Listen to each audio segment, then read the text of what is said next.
मैं Arvind Mathur, associate professor in physics, government MS college Bikaner. आज हम न्यूक्लियर एंड सॉलिड स्टेट्स में एक इम्पॉर्टेंट टॉपिक है जिसको हम एक्सेलेरेटर्स कहते हैं, यूनिट थर्ड में है, वो हम पढ़ेंगे। एक्सेलरेटर्स का पहले तो ये क्या है कि वे उपकरण जिनका जिनको न्यूक्लियर कारणों जैसे अल्फा बीटा पार्टिकल आदि को त्वरित किया जा सके या उनकी काइनेटिक एनर्जी बढ़ाई जा सके, वो पार्टिकल एक्सेलरेटर्स कहलाते हैं। ये पार्टिकल एक्सेलरेटर्स का बहुत ज़्यादा उपयोग है। वैसे ही उपयोग है जैसे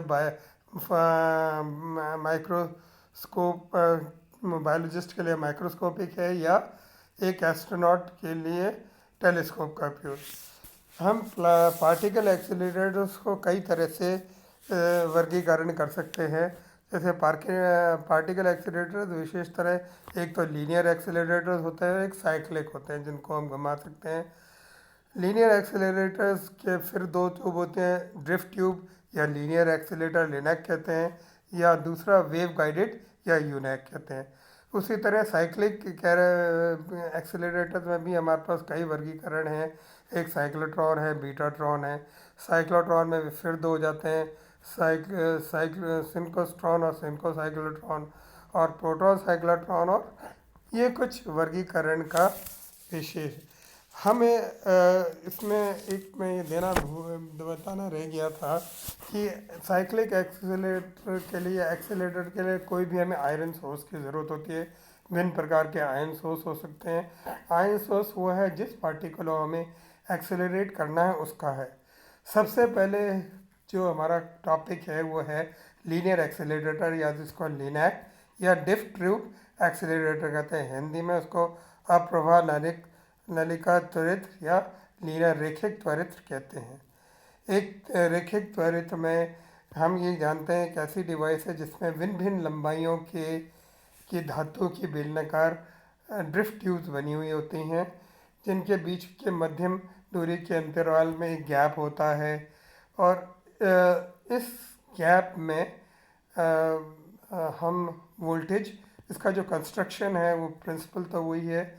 इसका जो कंस्ट्रक्शन है, एक अलग अलग ड्रिफ्ट ट्यूब्स बनी होती हैं, या इसके अंदर ऑल्टरनेटिव में एक आवृत्ति का वोल्टेज लगाता है। जैसे अपन कहते हैं कि पहला, तीसरा, पांचवा में एक चार्ज लगा होगा, या और ये एक तरह से जॉइंट होते हैं। दूसरा, चौथा, यानी इवन नंबर की ट्यूब्स एक साथ जॉइंट होती हैं दूसरे नंबर की जब।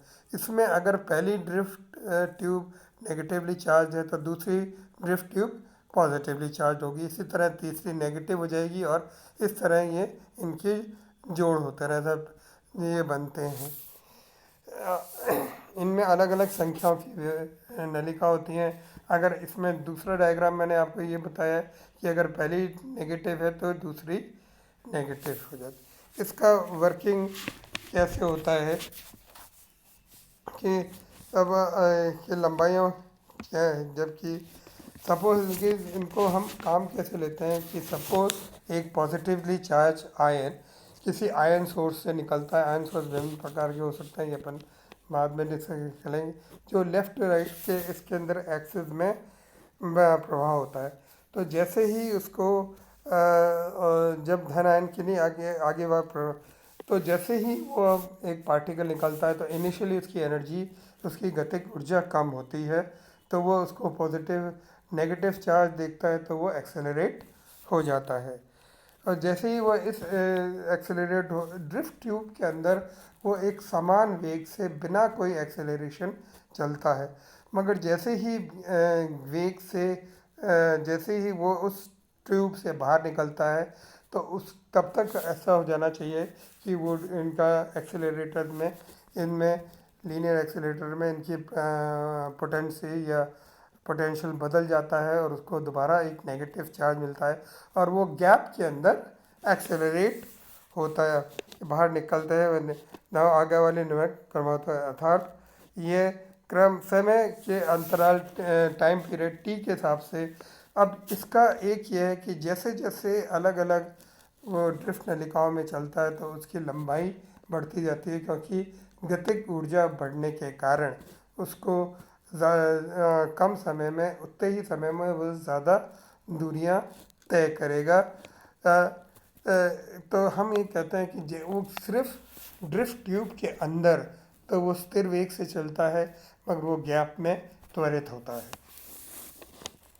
और इस प्रकार हम बार बार गैप से निकाल के, जितना ज़्यादा हम जितनी गैप से निकालते हैं उतनी ज़्यादा वो त्वरित किया जा सकता है, मगर उसके सापेक्ष हमें उस ड्रिफ्ट ट्यूब की लंबाई भी बढ़ानी पड़ती है, क्योंकि वो जैसे ही काइनेटिक एनर्जी बढ़ती है तो कम समय में ज़्यादा दूरी तय करता है।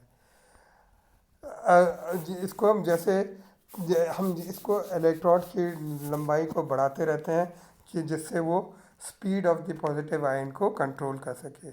और इसको हम उस ऑसिलेटरी जो हमने जो ऑसिलेटरी पोटेंशियल लगाया है उसकी फ्रीक्वेंसी से वो मैच कर सके, जिससे वो हर समय उस गैप में आने पर वो त्वरित हो सके। इसी तरह मैं इसमें कह सकता हूँ कि अगर चार्ज एक आयन पर चार्ज क्यू है और V0 उसका पीक शिखर मान है RMS वैल्यू का, और जो एक AC फ्रिक्वेंसी के लगाती है, तो हर एक गैप में वो जो ऊर्जा एक्वायर करेगा वो QV0 E ओमेगा EV हो जाएगा। अगर इसके अंदर हम कहते हैं कि n प्रकार के गैप हैं, तो हम कहते हैं कि ईच, तो इसमें रिक्वायर हो जाएगी n गैप्स में हो जाएगा NEQV, क्योंकि हर गैप में वो एनर्जी जो गेन कर रहा है वो QV0 EV है, तो उसको अपन n से मल्टीप्लाई करेंगे तो वो n हो जाएगी। तो हम इस दौरान जो उसके बाद जो काइनेटिक एनर्जी मिल जाएगी उसको, उसके अंदर अंतिम मैं VN मानता हूँ, तो उसकी काइनेटिक एनर्जी हाफ mv² हो जाएगी। अब इन दोनों एनर्जियों को मैं इक्वेट करूँ तो मैं VN की वैल्यू निकाल सकता हूँ, VN and is equal to under root 2NQ V0M। हमने इन दौरान कैलकुलेशन में माना है कि जो VN है वो वेलोसिटी ऑफ लाइट से कम है, बहुत कम है। तो ये इक्वेशन बताता है कि peak value should be higher. अगर हमें एनर्जी बनानी है तो जितनी एनर्जी बनानी है उसका पीक वैल्यू ज़्यादा होनी चाहिए, और नंबर ऑफ गैप्स जितना हमें एनर्जी बनानी उसको ज़्यादा होना चाहिए। अगर हम ये मानते हैं कि F ऑसिलेटिंग पोटेंशियल की फ्रीक्वेंसी है, तो आधे अर्ध साइकिल के लिए उसकी फ्रीक्वेंसी हो जाएगी इज इक्वल टू 1/2F। और इस दूरी को पार करने के लिए जो लंबाई, अगर हमें n सिलेंडर की लंबाई हम माने तो Ln is equal to VN, क्योंकि उसके दौरान लंबाई वेलोसिटी VN हो जाएगी, है ना। तो अब हम सिंक्रोनाइजेशन में ये कहता है कि Ln upon VN should be equal to 1/2F, या Ln is equal to VN upon 2F। और मैं इसके अंदर VN की वैल्यू डाल दूँ तो Ln का मान 1/2F under root 2NQ V0 upon M, या मैं ये कह सकता हूँ कि जो लीनियर रैखिक त्वरण की जो लंबाई है वो L is directly proportional to root of N। कि हम ये जानते हैं कि ल्यूनर ने सर्फ एक्सीलेटर बना किया था और उसके पीक ऑसिलेटर वो ले ली थी, और इसने सेट अप इसमें इसके हमें को रैखिक त्वरण के एडवांटेजेस हमारे को मिलते हैं। कि रैखिक त्वरण के एडवांटेजेस हम ये कह सकते हैं कि बहुत हाई वोल्टेज की हमें इस रैखिक में ज़रूरत नहीं पड़ती, इकनॉमिकल हैं, और हाई एनर्जी पार्टिकल को मिलने के लिए इकनॉमिकल हैं, और ये और एक बहुत रैखिक त्वरण हमें बीम मिलती है। मगर इसमें यह है कि बहुत बड़ा साइज हो जाता है, इसके लिमिटेशंस हैं, और ये इनके पास जो भी रिक्वायर है वो बहुत एक्सट्रीमली हाई फ्रीक्वेंसी ऑसिलेटर चाहिए।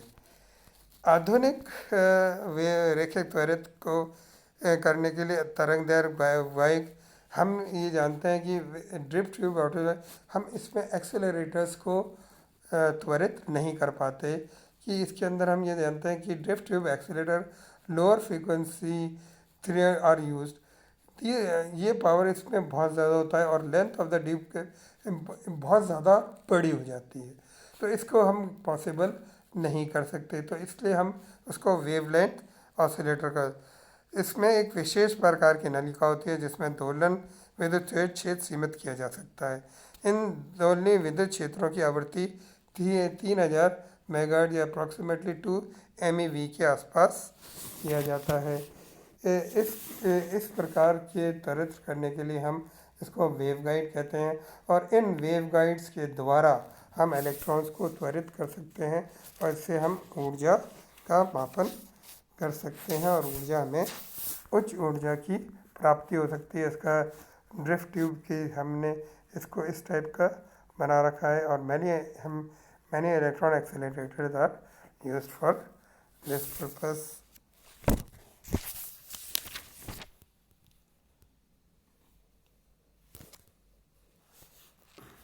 इसके बाद हमने लंबाई को कम करने के लिए, क्योंकि इसमें हमें एक परेशानी आई थी कि बहुत ज़्यादा लंबे हैं और ये लंबाई इतनी ज़्यादा होती है कि ये कई कुछ मीटर, कुछ माइल्स तक, लंबी माइल्स तक हो जाती है।